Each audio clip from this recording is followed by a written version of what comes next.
So in fall of 2015, my old friend Shen told me that I should write about the experience of being an Asian American man. We had just spent the last couple hours sitting in Union Square Park. He was telling me about his treatment as a medical resident at Albert Einstein Hospital. He's also getting back onto the dating scene after getting out of a long-term relationship and being an Asian guy in New York City and how that experience was going. We commiserated, we talked about the questions, the confusions, the absurdities that happened, and he reflected on the fact that this kind of conversation, this kind of discussion wasn't really happening in mainstream media. I mean, think about it. When's the last time you've read a personal essay or narrative that was written by an Asian guy? I can't think of one. I'm a startup founder. I'm not a journalist or reporter, but I do some writing, mostly around business and technology topics. But Shen felt that I would be someone who could speak to some of the stories and experiences that we were talking about. I could hear it, the urgency in his voice. And so I knew what I had to do. I stayed in my comfort zone and put together a survey to collect data about Asian Now, I had good intentions. My goal was to make sure that I was writing about things that mattered to people, that I wasn't talking about something that no one else cared about or no one else was feeling. And so I put a little Google form together and posted it on social media. I would have been happy if 30 people took the survey.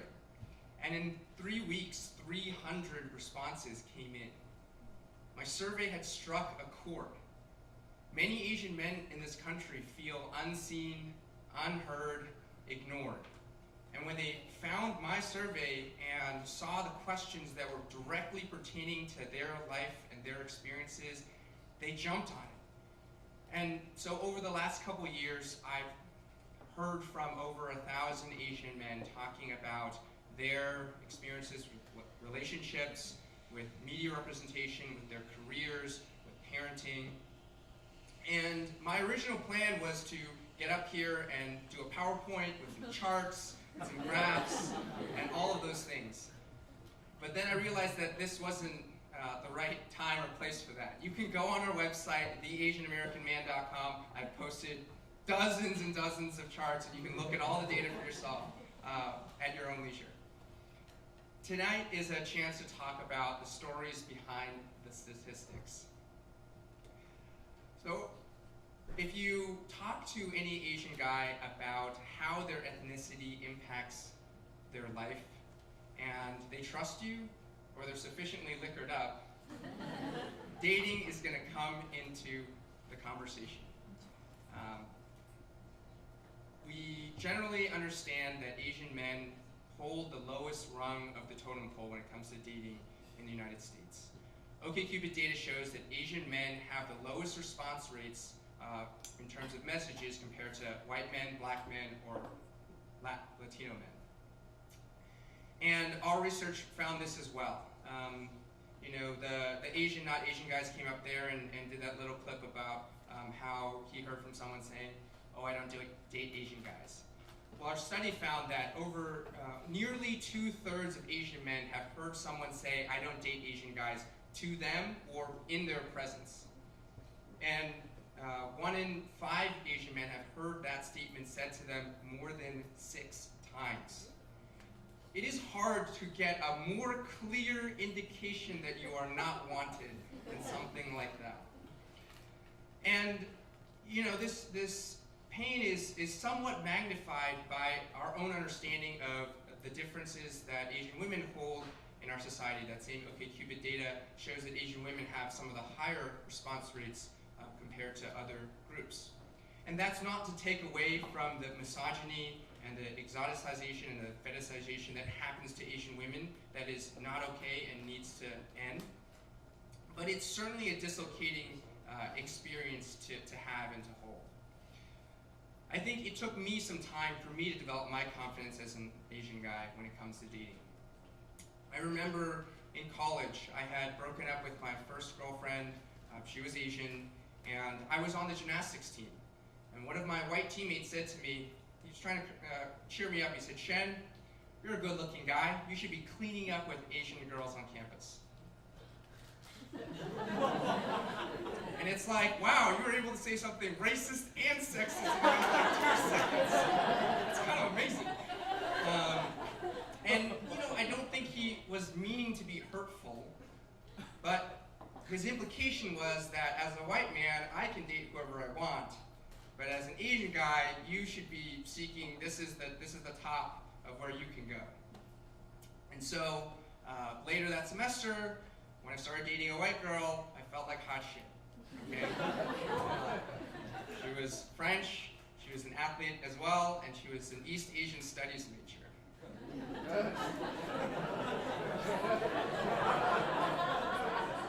Now, I think that our connection was real. And I cared about her, and I think she cared about me. But I realized, upon reflection, that I was playing into this idea that if I was dating someone who was white, that it was better, that this was an achievement, that I was playing on hard mode. And that was obviously a mistake, and it is sort of something that I had internalized, and I think that many of us have internalized. I'm getting married in April. And my fiance, who is half Thai and half Indonesian, shared a similar story to me. She grew up thinking that she should be attracted to a white guy and that she shouldn't be attracted to an Asian guy. And she found herself really confused when she was actually feeling attraction to Asian men and had to kind of diagnose that, like what was going on? What am I feeling right now? I thought that, this was supposed to happen. And it wasn't that anyone had explicitly told her this. She had just received so many different messages in her life to get here. And so I'm just really grateful that both of us had the self-awareness to recognize these internal scripts and to rewrite them. And I think this is all changing slowly. Shows like Kim's Convenience and, of course, the smash success of Crazy Rich Asians are portraying Asian men as potential romantic partners. But it is going to take time. One of the other things we talked about were role models. And so that was the guy, I forget your name now, but talking about fashion. And so we asked this question directly to Asian guys. We said, who is the Asian American man you most admire? Top 3 results. 1, I don't know. I can't think of anybody. No one comes to mind. Number 2, a male relative. My dad, my grandfather, my uncle, my brother. Number 3, the first named person on this list. Bruce Lee. By a large margin. Martial arts legend, Hollywood star, died young. A lot of reasons, right, why, he would be special and in people's minds. But it's been 46 years. 46 years, almost half a century. Jim Morrison of The Doors, Jimi Hendrix, the guitarist, also very successful entertainers, a lot of fame, died young in the 70s. But does anybody in this room think that if we asked white guys or black guys who they most admired, that either of the two of them would be anywhere near the top of the list? Not a chance. And so there's something going on that causes us to have this circumstance. I mean, I think about my own life.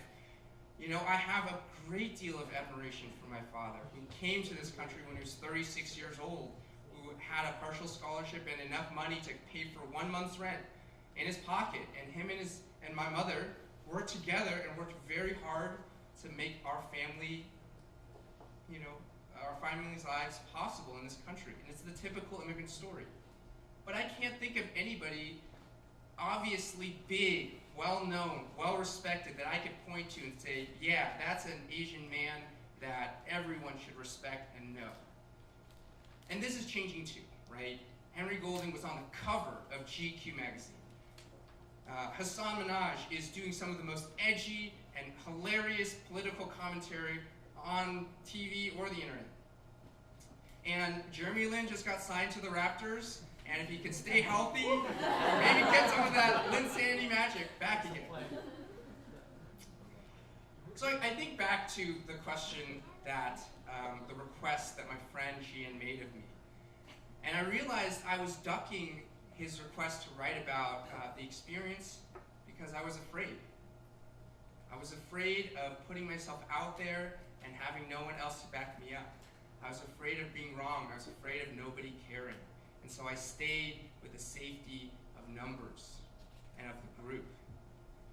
But if we want this culture, this society, this country to care about us, to listen to us, to believe in us, we have to believe in ourselves. It's not unmanly to talk about your feelings. It's manly to recognize and be brave enough to share them. And so, with the Asian American Man study, I've started to find my courage to speak my truth. And I hope you all find the opportunity to share yours. Thank you.